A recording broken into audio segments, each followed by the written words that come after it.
this episode of WGTV, skipping class costs more than just time. It happened because I had 12 unexcused absences, and my AP called me down to the office. An animation student's project qualifies for UIL State. Personally, my favorite part of animation is storyboarding, which would be kind of here, how I draw separate panels. And girls basketball makes it to the playoffs. Yeah, they've had a really strong season, going 31-5 record, and they've dominated district at 14-0. These stories and more on this episode of WGTV.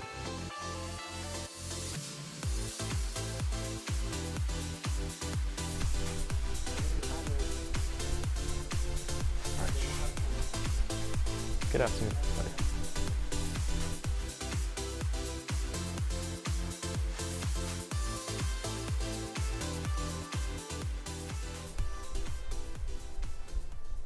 Good afternoon, Wildcats, and thank you for tuning in to this episode of WGTV. Live from the Grove, I'm Sebastian Backus. And I'm Ryan Shelton. We have many exciting stories coming up, but first, Ryan is going to catch you up at what's been happening at the Grove. Ryan? Thanks, Sebastian. Walnut Grove High School will be offering Stop the Bleed training in the spring. This training will give students the skills to act in life-threatening emergencies to stop severe bleeding. Registration closes February 26th. For more information, check the sign-up form in your email. And for all of our seniors watching, Walnut Grove is considering starting a new senior tradition this year called the Senior Bonfire. The proposed event would take place at the Senior Sunset and will be hosted at the Wayback Barn.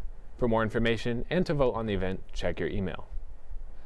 The town of Prosper is hosting a ribbon-cutting ceremony for Raymond Community Park on February 24th at 2 p.m. The park has a sports complex with pickleball and tennis courts, a playground, both hiking and biking trails. And in more Prosper news, this past Monday, Ken Myers was appointed as the interim police chief. Myers has more than 30 years of experience in the Allen Police Department and will lead the Prosper Police Department during its transition. School attendance isn't just encouraged, it's required by law. Austin Cunningham looks into the consequences of missing school. According to the Education Code, Chapter 25, Section 25.085, each school district and open enrollment charter school shall adopt a policy for excusing a student enrolled at the district. Walnut Grove's policy is that students must maintain 90% attendance in each class to receive this course credit. But what happens when you don't follow these expectations? Yeah, so it happened because I had 12 unexcused absences, and my AP called me down to the office, and she said, I think it would be smart for you to go to this court and show up, and they'll call your name out and give you like a list of papers and stuff. I was like, sure. I went there, and then they gave me a bunch of papers. Then I had to have them all signed for a month straight. Once students are at risk of truancy or are found truant, they receive an email from their AP about further actions to take. We look at compulsory, which is you can only miss so many days or parts of days. We also look at the 90% rule, meaning you can only miss so much per class period. So as APs, that's our job to make sure our students are not pushing that boundary to where they actually lose credit for the class or that we have to file truancy on them. After a student is found truant, they sign in every morning to their house office and receive papers to have their teachers sign every period, every day for the next month. There you go. Yeah, they pretty much just marked like if you weren't there, if you were there, if you have any missing assignments or anything. And then you go back to the court, give them the papers. They review them. If they're not good, you have to do a whole nother month. And that's what I had to do. Although truancy may only last a month, Walnut Grove pushes to show just how important students' attendance is. For WGTV, I'm Austin Cunningham. When showing up to school, always remember the importance of daily attendance. Wildfires have swept across West Texas, affecting more than 30,000 acres in the Panhandle near Amarillo. Right now, the Lavender Fire is 50% contained, burning over 18,000 acres, and the 8-Ball Fire is roughly 70% contained, burning over 13,000 acres. 6 other fires in the area have been 100% contained. For more information, go to tfswildfires.com. And 2 H-E-B stores in South Austin are hosting a free concert series called True Texas Tunes. The series brings musicians from the area to perform live at the store's True Texas Barbecue patios. The event also raises money to help house senior artists. On the topic of barbecue, a lawsuit against Buffalo Wild Wings from 2023 resurfaced last week. The suit claimed false advertising. However, a federal judge dismissed the case, stating most customers understand boneless wings are made from chicken breast instead of actual chicken wings.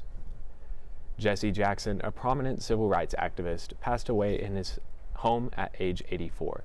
Jackson had a progressive supranuclear palsy, a neurodegenerative disorder that he had been battling since his diagnosis in 2017. A Walnut Grove student advanced to UIL State for an animation about the takeover of artificial intelligence. Christopher Munchmeyer has the story. I didn't know you could draw. It looks decent. But you do realize you could just use AI now, right? In a time when AI can create art in seconds, a student animator is staying a step ahead. Ariana Simonetti, an animation senior, submitted one of her works called The Fine Line. It's about the takeover of AI, and 3 weeks ago, she learned it qualified at the UIL state competition. I've noticed that AI is pretty prevalent in society today, and so I thought I wanted to do a story about something that kind of reflects real-world issues that we're going through right now. Ariana is taking her topic to heart. As an artist herself, she has seen how AI is starting to influence her creative work. Personally, my favorite part of animation is storyboarding, which would be kind of here how I draw separate panels, planning out how I want my story to look in more of a simple way, and so I'm actually going to be going into that hopefully for a career. Next year, she'll be attending the University of Texas at Dallas under an animation degree. And even though her favorite part of animation is the storyboarding, it isn't all she's good at. From the start, she does a really good job of storytelling, and so her animation is about the blur between AI and real art and that crossing over. And her story just really captures you and makes you stay involved. You really don't want to look away. Yes. And we will. It's that balance between the message and the movement that pushed this animation to the state level. My story specifically, I use examples that I've faced personally with perhaps other people telling me maybe I should start using AI more, or how it's a helpful artistic tool. I faced a lot of challenges going up against it, and so my story kind of revolves around the struggles of facing AI for artists today. The ethicality of artificial intelligence in general, or just in art, remains a debate. But for Ariana, her focus stays on using her own skills and continuing to create what she loves. For WGTV, I'm Christopher Munchmeyer. Where'd all my hard work go?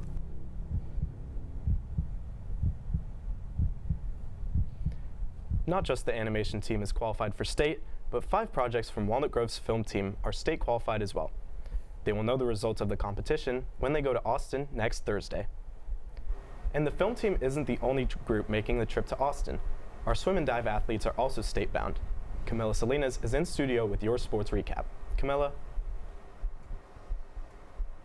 Thanks, Sebastian. Starting off, yesterday Walnut Grove had a send-off for swim and dive, where they are going to the UT Austin pool for the 5A state competition. This is the 3rd year that they're competing at state, and even though they made the podium last year, they strive to make it to the top again this year. While swim and dive takes their skills to the pool, track and field took their talent to the McKinney Boyd Relays this past Friday at the Ron Poe Stadium. Jackson Hart proceeded to run a 4:21 in the mile, putting him at 3rd in the state and 14th in the entire nation. They had another meet last night where Walnut Grove had many first-place winners in their respective heats. Emery Crownover placed first in the 300-meter varsity girls hurdles, achieving a time of 48.32 seconds. Sarah Logan also placed first in the girls varsity 800 with a final time of 2 minutes and 24.66 seconds, gapping her opponents behind her by almost 6 seconds. Not only did Walnut Grove have victories in their heats, but also many school records were broken. Ashton Fletcher broke the 300 hurdles record, and as of today, he holds the record of first in the state for this event with a time of 37.40 seconds. Jordan Hughes broke the 110 hurdle record for the boys. And in a team effort, Jayla Edwards, Cassie Grant, Lauren Crothers, and Emma Davis broke their previous school record they held, running a new time of 46.99 seconds. Although this was just a practice meet, Walnut Grove still placed first in numerous events, preparing for the season ahead. Continuing with these victories, women's basketball won their bi-district match on Tuesday, making this their first playoff win at Walnut Grove.